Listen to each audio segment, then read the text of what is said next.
നമ്മുടെ ആയുസ്സിലും അതുപോലെ തന്നെ നമ്മുടെ ഭക്ഷണത്തിലുമൊക്കെ അല്ലാഹു സുബ്ഹാനഹു വ തആല ബർക്കത്ത് ചൊരിയാൻ കുടുംബബന്ധം ചേർക്കുന്നത് നിമിത്തം കാരണമായി തീരും എന്നാണ്.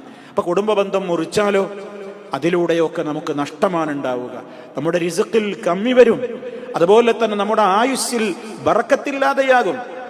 ആയുസ്സിൽ വർധനവുണ്ടാവുക എന്നൊക്കെ പറയുമ്പോൾ ജീവിച്ചിരിക്കുന്ന കാലഘട്ടത്തിൻ്റെ ഇടക്ക് ആഫിയത്ത് ഉണ്ടാകുക, മനസ്സമാധാനം ഉണ്ടാവുക, അതുപോലെ തന്നെ മനക്ലേശങ്ങൾ ഇല്ലാതിരിക്കുക, മാനസികമായി എപ്പോഴും നല്ല ഉന്മേഷത്തോടുകൂടെ ജീവിക്കാൻ സാധിക്കുക, ഉള്ള റിസ്ഖിൽ നമുക്ക് വലിയ കടബാധ്യതകളും പ്രയാസങ്ങളൊന്നുമില്ലാതെ ജീവിക്കുവാൻ സാധിക്കുക, അങ്ങനെയൊക്കെയുള്ള ഒരുപാട് നേട്ടങ്ങൾ സഹോദരങ്ങളെ കുടുംബബന്ധങ്ങൾ ചേർക്കുന്നതിലൂടെയുണ്ട്. കുടുംബബന്ധങ്ങൾ മുറിച്ചു കളയുന്നവർക്ക് ഇതൊക്കെ നഷ്ടമാവുകയാണ് ചെയ്യുക.